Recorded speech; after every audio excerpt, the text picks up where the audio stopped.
Halo semuanya, Assalamualaikum warahmatullahi wabarakatuh. Selamat datang kembali di channel aku. Kali ini kita bakal bahas topik yang keren banget, khususnya buat kalian mahasiswa hukum atau yang tertarik sama hubungan antar hukum dan masyarakat. Judul episode kita hari ini adalah Tokoh-tokoh Sosiologi Hukum. Diambil dari bab 3 Sosiologi Hukum, karya Profesor Dr. Fitriatus Solihah SH.MH. Selama sekitar 15 menit ke depan, aku bakal ajak kalian jalan-jalan ke dunia pemikiran para tokoh besar, mulai dari Karl Marx sampai Rothschild, Pound. Yuk kita mulai. Pertama, kita mulai dari tokoh-tokoh Eropa Barat. Oke. Pertama, kita ke Eropa Barat dulu. Di sini ada beberapa nama yang harus banget kalian tahu. Mau tahu apa saja? Yang pertama, Karl Marx. 1818 sampai 1883. Karl Marx melihat hukum bukan sebagai pelindung keadilan, tapi sebagai kaum kapitalis untuk mempertahankan kekuasaan ekonomi. Menurut Marx, hukum itu muncul dari konflik antara kelas sosial. Jadi, hukum sebenarnya lebih berpihak pada yang berkuasa. Ia bilang, hukum bukan alat integrasi, tapi alat yang memperkuat ketimpangan dan menciptakan suatu perpecahan. Yang kedua, Henry S. Maine. 1822 sampai 1888. Henry Maine memperkenalkan teori tentang penggeseran masyarakat dari status ke kontrak. Artinya, dulu hubungan sosial itu didasarkan pada posisi atau status seseorang dalam masyarakat. Tapi sering modernisasi, hubungan itu berubah jadi berdasarkan perjanjian atau kontrak antar individu.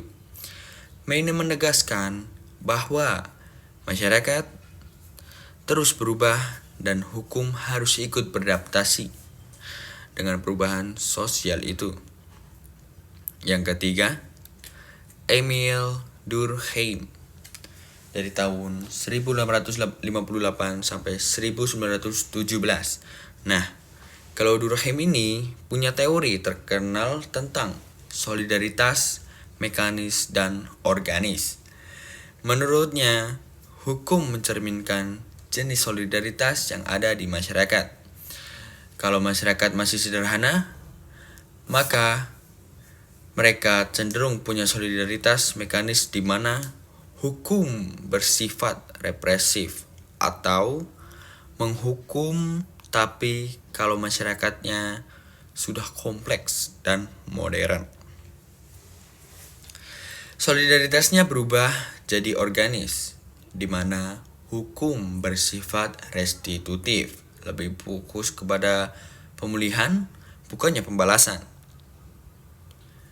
Yang keempat, Max Weber.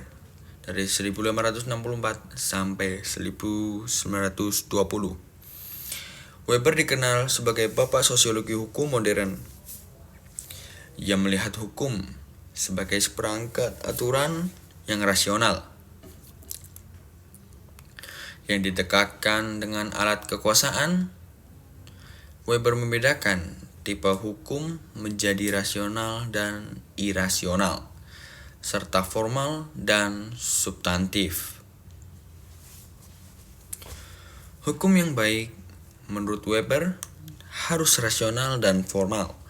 Artinya, berdasarkan aturan umum yang bisa diterapkan secara logis di semua kasus. Tokoh-tokoh Amerika Serikat. Yang pertama, Oliver Wendell Holmes. dari 1841 sampai 1935. Holmes ini dikenal dengan semboyannya yang legendaris yang berbunyi, "The life of the law has not been logic, it has been experience." Menurutnya, hukum itu bukan teori abstrak, tapi pengalaman nyata di masyarakat. Hukum harus membuat keputusan hukum berbeda.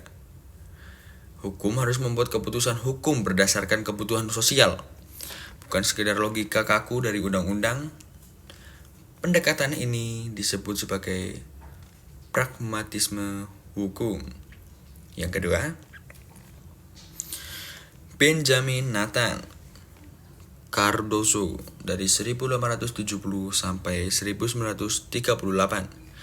Cardozo adalah seorang hakim yang menekankan bahwa hakim tidak hanya menemukan hukum, tapi juga menciptakan hukum lewat putusan-putusan mereka.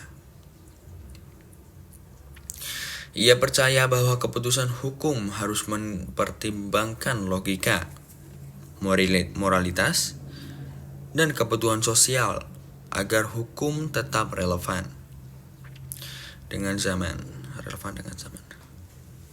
Yang ketiga, Rothschild Pound dari tahun 1870 sampai 1964. Nah, ini dia tokoh yang sangat berpengaruh dengan konsep law as a tool of social engineering. Menurut Pound, hukum itu bukan hanya aturan, tapi alat untuk merekayasa masyarakat menuju kehidupan yang lebih baik. Ia lebih berfokus pada fungsi sosial hukum dibanding isi abstraknya. Pound menganggap hukum harus membantu menyeimbangkan berbagai kepentingan dalam masyarakat agar tercapai keadilan sosial.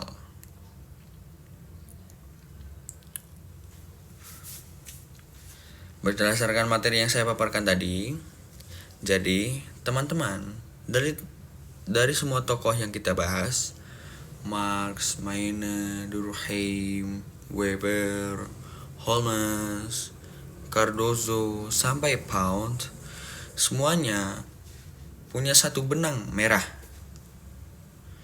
Hukum itu tidak bisa dipisahkan dari masyarakat. Hukum bukan sekedar pasal-pasal kering, tapi hasil dari interaksi sosial, ekonomi, dan budaya. Kalau kalian mahasiswa hukum, penting banget buat nggak cuma hafal undang-undang, tapi juga memahami konteks sosialnya. Karena disitulah hukum benar-benar hidup. Oke, itu dia pembahasan kita hari ini. Kalau kalian suka konten seperti ini, jangan lupa like, comment, share, and subscribe. Biar aku makin semangat bikin kontennya dan edukatif. Sampai jumpa di video selanjutnya. Dan ingat, belajar hukum bukan hanya tentang aturan, tapi kehidupan. Sekian, wassalamualaikum warahmatullahi wabarakatuh.